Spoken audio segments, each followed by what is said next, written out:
Hello, everybody, and welcome to another top 5 video. And this is a little bit different. First of all, it's different in the fact that it's actually going to be a top 6 video once we get into the finer points of what this video is going to be. But also, it is a real life. You're watching instead of a slideshow. Essentially, we're going to kind of do this the same way that we would do talking about a hero pack, because I'm kind of at the tail end of an extensive edit that will come out on Wednesday. And realize that we're sort of getting to a deadline where if I don't do it now, it's just not going to happen.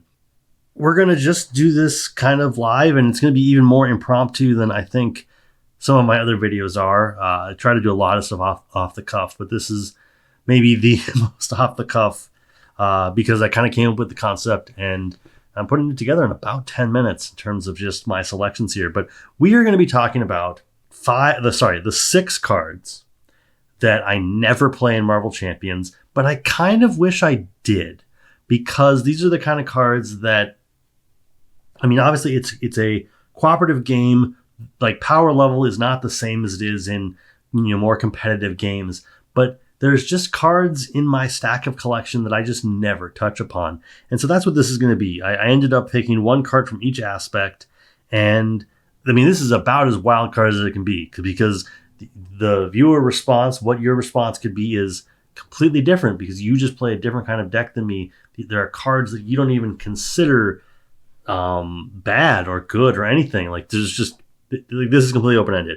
All to say, these are the 6 cards, one from each aspect, that I just wish that I played more, and it just never comes across. And we're going to start out with basic. I want Hope Summers, the basic ally from the Next Evolution box. That's not part of the campaign, That's not part of a modular encounter set. I have been trying to make Hope Summers work for so long because I feel like she gains each trait of your identity. That helps with so many trait locked cards. She goes and gets you a superpower. That seems great. There's so many superpowered cards. I know the one place my mind usually goes to is Thor. He's got a lot of superpowered cards. Should be simple. Looking even like Magneto, he's got a lot of superpowered cards. And the thing is, unlike Depth Focus, this isn't reducing the amount of superpowered cards cost. It's just going to find it for you. And at the end of the day, every time I try to make it work, it's just, she costs 4. She provides a fine enough body, 3 health, 2 thwart, 2 attack. Like, in a vacuum, those stats, maybe not the 4 cost, but in a vacuum, those are the kind of things that I think any hero would gladly take an ally that could take a couple hits, could do potentially more thwarting or more attacking than they're capable of doing on a basic attack. And I just never play her in such a way where I'm so happy that I was able to go and search for that superpowered card. It does only search your deck, which is another setback, and something that I think I probably didn't think about until I started playing with it. But yeah, I'm just disappointed. I want Hope Summers to be a card that helps me, and it just hasn't thus far. Next up, we're going to move over to Pool. This could be any card, basically. There are so many cards within the Pool aspect that I feel like I just haven't put through the ringer yet. I haven't made a good case for why they are worthwhile to play. They haven't really shown in any way. I think that there's probably a lot to the Pool aspect that can be explored. And I want to explore it more, but this is one of those cards that I feel like on its surface costs 0. Costs like almost no real cost to you. Adds an icon that the Pool aspect cares about the icons. The big hang up is that this can only go on a non-elite minion. And I just feel like there never seems to be a time when I'm like, oh, good, this non-elite minion that I was really worried about it activating. And I realize that that's not the entire purpose of the card. The purpose of the card is to give you the icon so that it is something that is in play, so it is something that you can utilize as part of the aspect. But this is a card that just always falls short.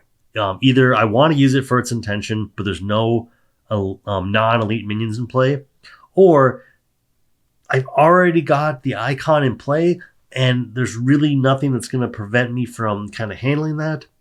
not to mention, it kind of makes me trip up a little bit because now I can't thwart the main scheme, which I realize is the purpose of the icon. And I guess maybe in like a Shadowcat deck where she can get around the icon, that's something different. And maybe there's a utilization there that I just haven't tapped into. But Distraction is just a card that I want to make work, and it just never does, unfortunately. Next up, we've got Target Practice, which I feel like is a leadership card that just is built for a archetype that never existed or that never got fleshed out in a way that this is going to be helpful. The idea of upgrades, weapon upgrades that get attached to allies doesn't seem like a big hurdle to clear, but it never really comes up. Like when I earmark this card to be in a deck, I'm then sort of left with a very short list of cards that this can combo with. And I think allies are just disposable enough, and then you sort of just swap them out at such a regular clip that this just never really lines up with a time when I have an ally that could use Target Practice and I have Target Practice in play.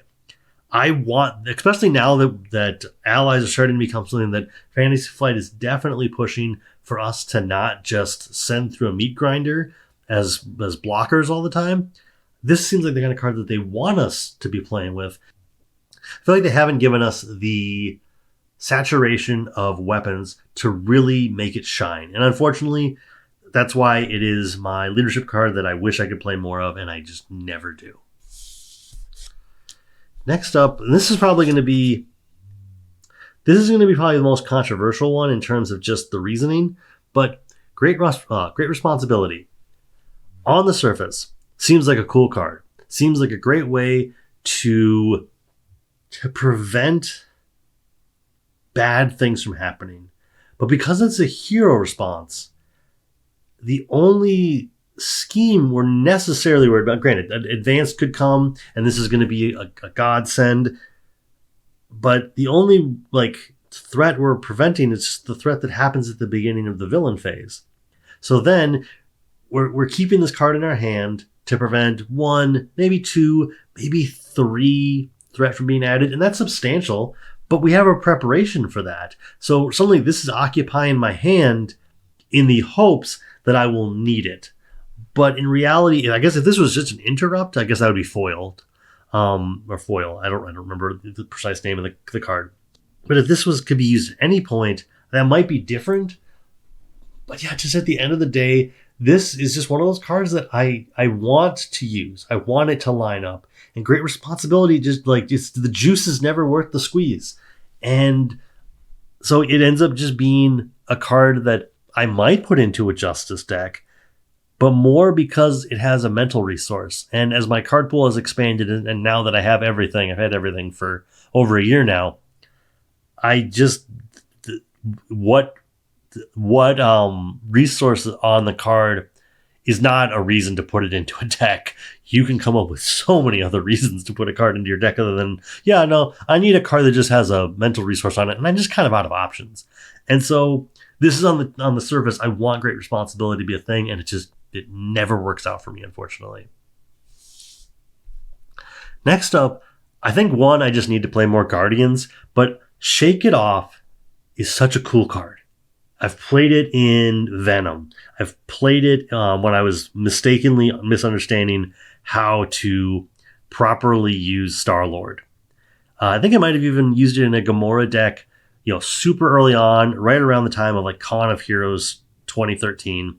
I think I might have tried to put it into that deck because I had Gamora in a base protection deck. This card seems awesome. It seems like it should do so much. And unfortunately, being trait locked, I think hurts it.